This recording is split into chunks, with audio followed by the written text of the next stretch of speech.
Baiklah, saudara-saudara mahasiswa pemrogram mata kuliah pendidikan kepramukaan, saya sampaikan terlebih dahulu salam pramuka dan tentunya assalamualaikum warahmatullahi wabarakatuh. Salam, Om Swastiastu, Namo Buddhaya, salam kebajikan dan rahayu tentunya. Beberapa hal hari ini kita akan bincang-bincang tentang ya istilahnya adalah tata aturan organisasi. Tapi di dalamnya nanti kita akan kupas tentang perundang-undangan yang berlaku di Gerakan Pramuka. Dan ini mengapa disampaikan tentunya dengan harapan saudara akan memahami nantinya sebagai pembina pramuka ketika applied di lapangan bisa menjelaskan apa rule of conduct atau tata keramanya, tetapi juga bisa mengacu kepada suatu tata aturan yang mendasarinya. Baik saudara, nanti akan saya sampaikan selebihnya tergambar sebagai berikut, saudara-saudaraku yang berbahagia.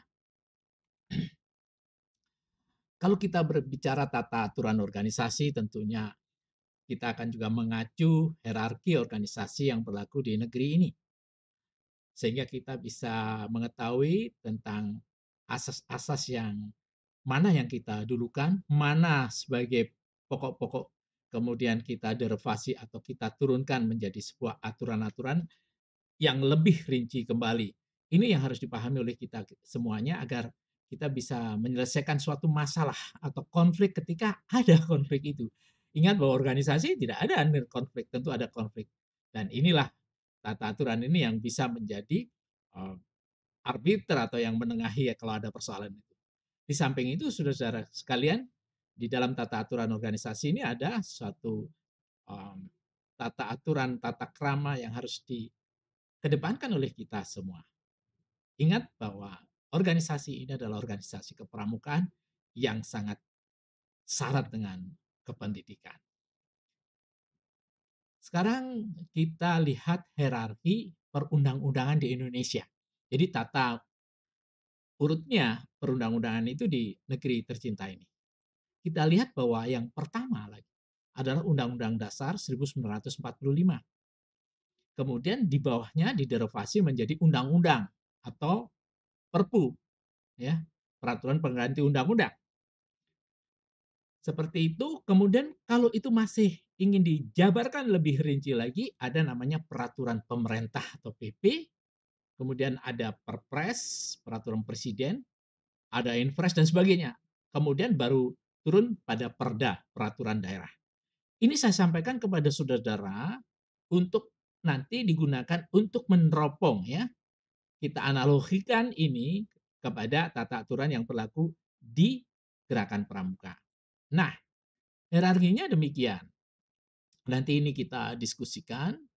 Pertama adalah tentunya yang menjadi dasar dari kita adalah Undang-Undang Dasar 45.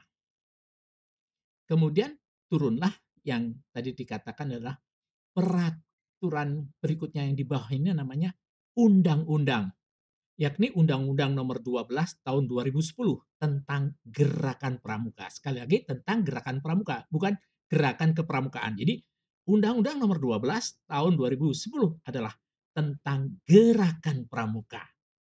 Nah, kemudian dari undang-undang ini bisa diderivasi kepada hal yang lebih spesialis lagi, namanya adalah anggaran dasar dan anggaran rumah tangga kita sebagai anggota pramuka harus mengenal anggaran dasar ini. Anggaran dasar ini kemudian diterjemahkan lagi lebih rinci di anggaran rumah tangga yang lebih applied. Kemudian kalau belum bisa diwadai lagi dalam bentuk petunjuk, petunjuk seperti petunjuk penyelenggara, kemudian petunjuk teknis dan lain sebagainya. Nanti bisa diatur atur kembali sebuah aturan-aturan yang lebih uh, lebih derajatnya lebih rendah lagi. Saudara yang berbahagia dan yang budiman, Undang-Undang Nomor 12 Tahun 2010 tentang Gerakan Pramuka. Sekali lagi tentang Gerakan Pramuka. Ini sangat luar biasa, saudara-saudaraku, warga Pramuka tentunya, bahwa Pramuka telah direkognasi ya, diberikan suatu kata sambutan atau istilahnya adalah karpet merah di negeri ini dengan lahirnya Undang-Undang Nomor 12 Tahun 2010 tentang Gerakan Pramuka. Berarti asas legalnya Gerakan Pramuka ini lebih terakui sekarang ketimbang sebelumnya yang hanya berdasarkan keputusan presiden saja. Nah, keberadaan Gerakan Pramuka sebelumnya hanya dinaungi oleh keputusan Presiden Republik Indonesia 238 tahun 1961 tentang Gerakan Pramuka. Jadi, sekarang Pramuka itu lebih menggigit istilahnya dalam arti menjaga eksistensinya sebagai organisasi. Karena pengakuannya sudah meningkat dari keputusan presiden, ini naik satu tingkat menjadi undang-undang gerakan pramuka. Ya, ini yang perlu dipahami oleh kita semua. Ini semua tersedia di dunia maya. Jadi saudara-saudara bisa mengambil untuk dipelajari. Saudara-saudara yang berbahagia, nah lebih lagi kita lihat bahwa Undang-Undang Nomor 12 Tahun 2010 tentang Gerakan Pramuka itu ditempatkan dalam Lembaran Negara Republik Indonesia tahun 2010, nomornya 131. Ini yang apa yang kita akan lebih konstituensinya itu akan lebih berat, membuat kita lebih yakin, lebih menegara, artinya bahwa kita mendapatkan rekognisi sebuah pengakuan yang sangat luar biasa yang dilakukan oleh negara. Ya.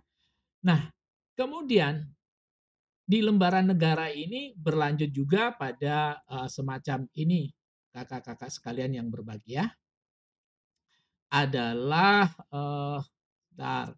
kaitannya dengan ini, penjelasan atas Undang-Undang Nomor 12 Tahun 2010 tentang Gerakan Pramuka ditempatkan dalam tambahan lembaran negara Republik Indonesia nomor 5169.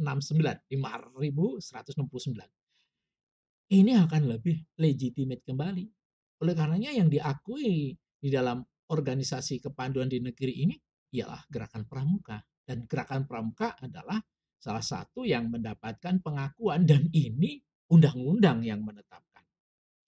Saudara-saudara yang budiman, kemudian dalam undang-undang itu terdiri dari 9 bab dan 49 pasal.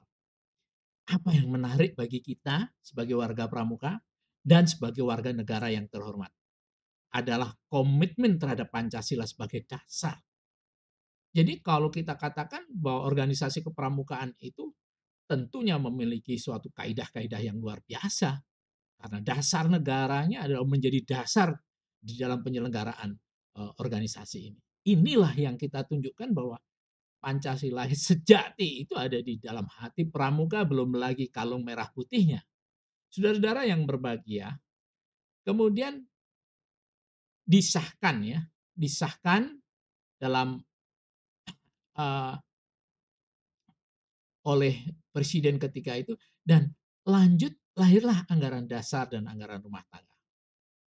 Jadi dalam rangka meningkatkan peranan gerakan pramuka itu diperlukan. Jadi pengejawantahan dari undang-undang gerakan pramuka itu ada anggaran dasar karena di dalamnya akan mencerminkan sebuah aspirasi, visi dan misi seluruh gerakan pramuka di Indonesia sehingga secara efektif dapat dijadikan landasan kerja gerakan pramuka. Mengapa visi dan misi?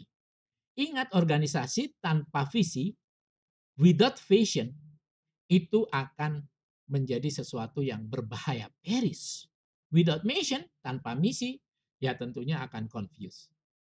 Nah, inilah yang dikembangkan oleh gerakan pramuka di dalam anggaran dasarnya akan lebih rinci. Tercatat sebuah aspirasi, visi, dan misi gerakan pramuka itu sendiri.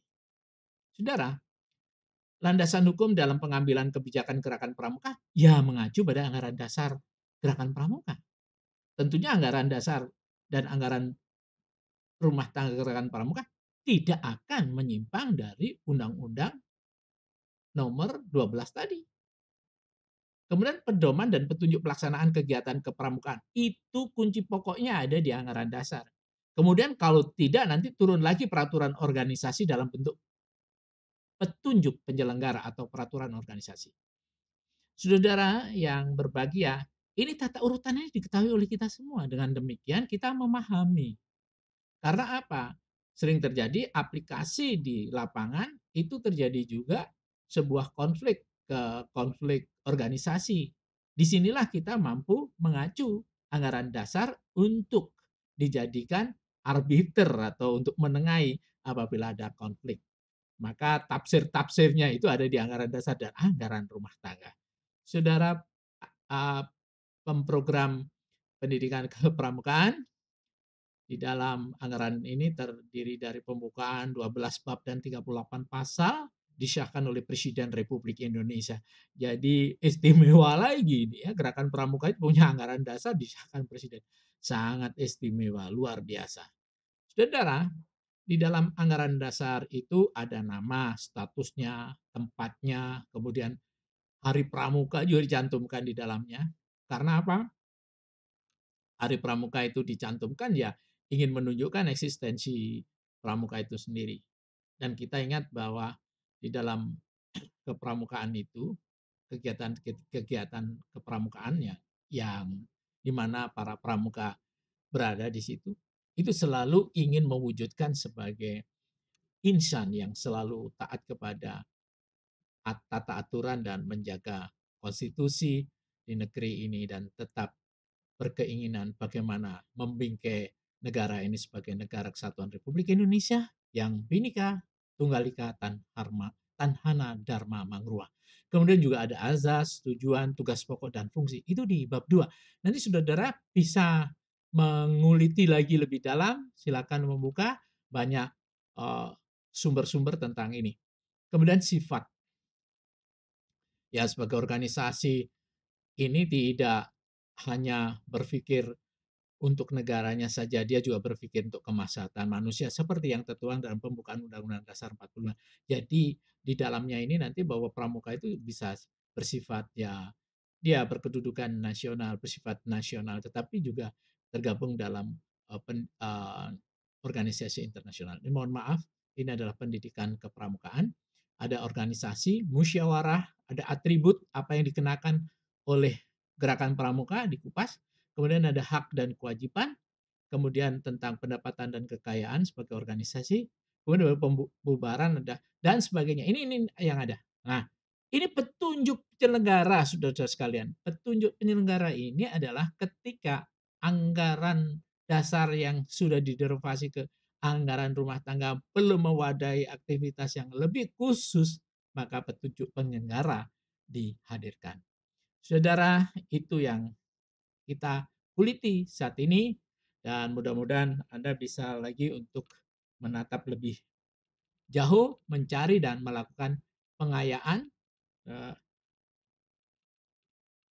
Artinya kita harus mencari sesuatu yang lebih dari apa yang ada, kemudian kita tarik kesimpulan, berdiskusi. Saya berikan ruang di WhatsApp grup di kelas kita masing-masing untuk menanyakan. Tidak usah ditulis, tapi menggunakan saja voice sehingga itu mudah. Itu yang bisa saya sampaikan, saudara sekalian. Saya sangat terima kasih Anda sudah tergabung di dalam kegiatan kepramukaan. Mudah-mudahan ini akan memberikan naungan yang lebih hebat dan akan memberikan kecerdasan kepada kita semua agar negara kesatuan Republik Indonesia terbingkai dengan Bhinneka Tunggal Ika itu. Karena pramuka punya jasa di dalamnya. Demikian, terima kasih perhatiannya. Assalamualaikum warahmatullahi wabarakatuh. Om Santi Santi.